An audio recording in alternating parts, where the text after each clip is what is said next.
Hi everyone, Patrick here with Giant Angstrom, and I'm joined by Danny Heber, an NSF GRFP winner, and he's going to talk to us today about what it takes to win one of these fellowships. Let's start off, Danny. You won an honorable mention, you were awarded an honorable mention your first time around, and you won the fellowship in your second application. Right. What made the difference between your honorable mention application and your winning application? Well, it's funny. It's actually, there wasn't too much difference in terms of the content of each of the applications, but I felt like the main difference between the two was really that sitting down with you helped me restructure the essays in a way that really reframed my experiences in terms of the particular merit criteria that the NSF is looking for with these essays. So in particular, realizing that I had already done a lot of the things I needed to do and had a lot of the things I needed to have in my essays that spoke towards these criteria, I just didn't really realize it. Mm-hmm. Yeah, so I mean, one great example of this that jumps to mind as you're saying that was Danny did all this field work in Kenya, and he was sort of focusing on, here are the linguistic documentation skills that I learned, and those would be technical skills. But he also had, making those contacts required a ton of research management skills and communication skills, and he hadn't mentioned those in the first go around. So when we added him in the second round, suddenly the reviewer was able to check a lot more of those boxes. What about weaving the different experiences together? How did that change? How did you kind of try to unify all of your experiences in your honorable mention application, and how did you do it differently in your winning essay?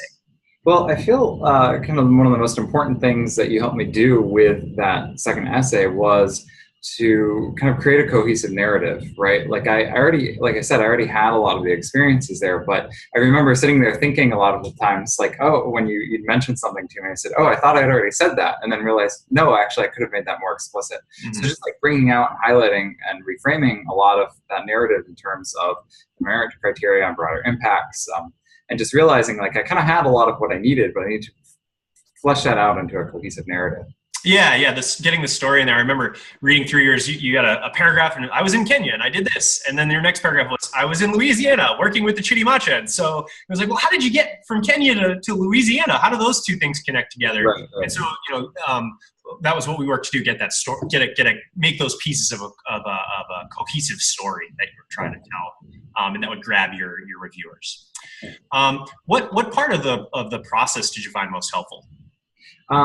Definitely understanding the merit criteria better. I mean, every single part of the process was actually really helpful, but that really sticks out to me because, I went in not really knowing what I was doing the first year I applied, and then the second year, really understanding what the reviewers meant by these merit and the broader impact criteria, what specifically they were looking for. And then once I understood that, it was much easier to go look at my own research experience and my goals and say, oh, okay, these things actually speak to those. So yeah, we find that a lot. It's one of the intellectual merit and broader impacts are kind of vaguely defined. And so a lot of people we work with, it's sort of tough to figure out, okay, what in my experience counts towards those things. So I think your experience is a very common one.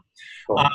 Now, you've mentioned this to me before, so let's share it with all the other folks. How did you think this process, going through our the process that we brought you through with our Giant Angstrom program, how did that help you beyond just winning the NSF GRFP fellowship?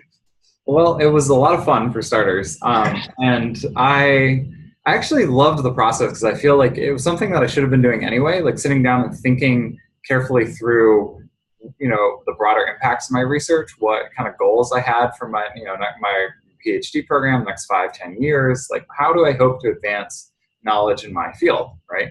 So I think that was such a good experience, good task of having to sit down and be really explicit about those things, kind of plan out my career essentially. Right, give you a little more structure and direction for what you're doing now in your program and what sorts of things you're pursuing. Exactly. Yeah, I think really anybody would benefit by that. It was a really neat process. Great. Well, Danny, thank you very much, and happy researching. Yeah, thank you, Patrick. Good talking to you.